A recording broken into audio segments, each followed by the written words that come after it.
Sir start sir. ನನ್ನ ಬೀರುವಿನಲ್ಲಿ ಸ್ಥಳವಿಲ್ಲ, ಮದ್ದಿಡಲು ಸ್ಥಳವಿಲ್ಲ, ಬಟ್ಟೆ ಇಡಲು ಸಹ. ಯಾಕೆಂದರೆ ಮನೆ ಚಿಕ್ಕದು, ಮನ ದೊಡ್ಡದಾದರೂ. ಯಾಕೆಂದರೆ ಮನೆ ಚಿಕ್ಕದು, ಮನ ದೊಡ್ಡದಾದರೂ. ತುಂಬ ಬೀರು ಇಡಲಾಗದು, ಇದ್ದದ್ದು ತುಂಬಿ ಹೋಗಿದೆ. ಮನೆ ಮಂದಿಯಿಂದ ಬಯಸಿಕೊಳ್ಳುವಷ್ಟು. ಯಾಕೆಂದರೆ ಅಭಿಮಾನಿಗಳ ಬಳಗ ದೊಡ್ಡದು. ಶಿಫಾರಸು ಅಂದುಕೊಳ್ಳಬೇಡಿ, ವಾರ ವಾರ ಕರೆಯುತ್ತಾರೆ. ಹೂಹಾರ, ಸ್ಮರಣಿಕೆ, ಅಭಿನಂದನಾ ಪತ್ರ ಸಹಿತ.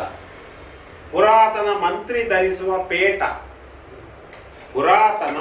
ಧರಿಸುವ ಪೇಟ, ಅದಕ್ಕೊಂದು ಗರಿ ಶಿರದ ಮೇಲೆ ಏರುತ್ತದೆ. ನನ್ನ ಬೀರುವಿನಲ್ಲಿ ಸ್ಥಳವಿಲ್ಲ. ಮತ್ತೆ ಮನೆಯಲ್ಲಿ ಏನು ಮಾಡಲಿ? ದಾನಕ್ಕೂ ಸಲ್ಲ, ಎಸೆಯಲು ಮನಸ್ಸಿಲ್ಲ. ಬಹುಪರಾಕ್ ನಿರೂಪಣೆ ಜೊತೆಗೆ ಸಿಕ್ಕಿದ ಸನ್ಮಾನವಲ್ಲವೇ? ಮತ್ತೆ ಅರ್ಹತೆಯ ಪ್ರಶ್ನೆ ಮಾಡಬೇಡಿ. ನನ್ನ ರಚನೆಗಳ ರಹಸ್ಯ ಹೇಳಲಾರೆ. ಆಯ್ತು, ಹೆಸರು ಹೇಳ್ಬಿಡಿ ಸರ್. ಸುರೇಶ್ ನೆಗಳಗುಳಿ. ಇದು ಮಂಗಳದಲ್ಲಿ ಪ್ರಕಟವಾದ ನನ್ನ ಕವನ. ಗುಡ್. ಅದು ಇದ್ದಕ್ಕಿದ್ದಾಗೆ ಸಿಕ್ಕಿತು ಗ್ಯಾಲರಿಯಲ್ಲಿ. Thank you.